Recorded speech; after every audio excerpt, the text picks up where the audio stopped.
Hey there, welcome to another episode of Science with Elroy. Today I'm excited because I got an extra hour of sleep last night. That's right, daylight savings just ended because it is the first weekend in November. You see, in November, we move the hour back by 1. So what was 6 o'clock is now 5 o'clock. So that means 1 more hour of sleep. And in the spring, we move the clock forward by 1 hour. So what is 7 o'clock is then 8 o'clock. But it's the fall, so we get an extra hour of sleep. Now you may wonder, how exactly did this tradition come to be?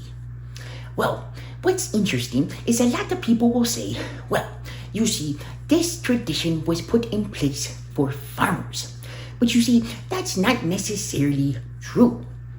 You see, during the First World War, that is when there was some fairly widespread adoption of daylight savings across many different countries, including the US.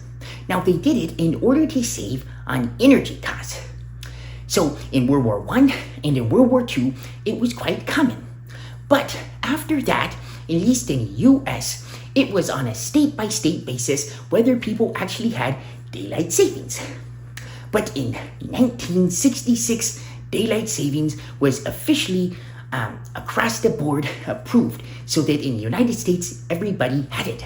Now, what's interesting is when you talk to people, a lot of people are not a big fan of daylight savings, and they'll say, oh, well, we should just get rid of it because it would be so much better.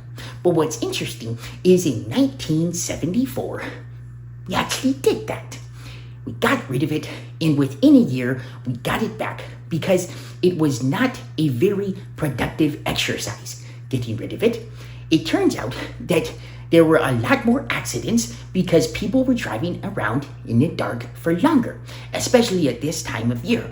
Because if you don't have the time change, then, it's dark at a very late time in the morning, like 8:30, which is kind of crazy when you think about it. But there were a lot more accidents, and then there were issues as children had to go to school in the dark. So anyways, as we have today, enjoy it, because it's a day that you get a little more rest. So I hope that you put that extra hour to good use today. Well, I'll see you guys in the next episode of Science with Elroy. Don't forget to like and subscribe. See ya.